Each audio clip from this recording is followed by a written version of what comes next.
বন্ধুগণ, আমি কবি মহিউদ্দিন চৌধুরী মাইকেল আবারও আপনাদের সামনে উপস্থিত হয়েছি একটি শিশুতোষ ছড়া পাঠ নিয়ে। আমি আমার আজকের শিশুতোষ ছড়াটির নাম গেছ ব্যাঙ।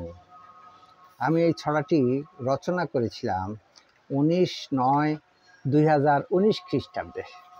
পাঠ করছি।